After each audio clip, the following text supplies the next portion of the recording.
migrants who turned jobless due to the sudden lockdown announced by the Prime Minister in March. These migrants are still struggling for work, home, food and money.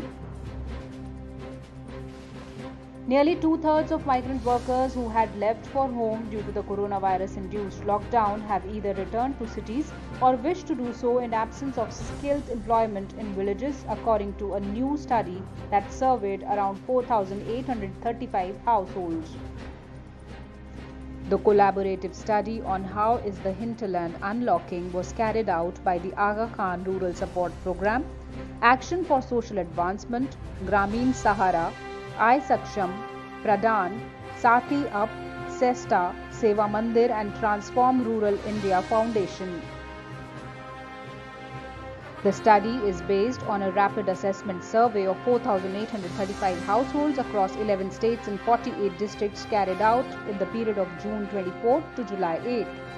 The study found that 29% of migrants who had left for villages are now back in cities, while 45% want to return to cities. Absence of skilled employment in villages is reflected in the fact that nearly two-thirds of the returned migrants have either migrated again or wish to do so, it said. The study also found that migrants who returned are engaged mainly in labor work in villages, more than 80% of them, which reflects absence of skilled employment in villages. More than one-fourth of the migrant workers are still searching for work in villages, the study found.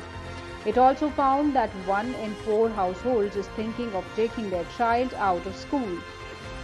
Though distress is still considerable, structural changes are not yet visible and the health risk of COVID-19 in rural India is rising, the study warned.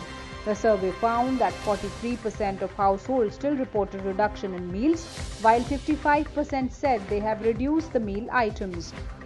The study found that about 6% of households have mortgaged household items, while 15% sold their livestock to cope with financial distress. In sale of productive assets for coping, the study found that 2% of households have sold dry cattle and milk cattle each. About 2% have mortgaged their land, while 1% surveyed households have sold their land, the study found.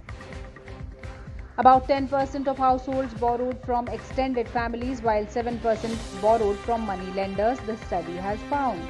The study found that women in households where migrant members have returned experience more workload compared to other household members.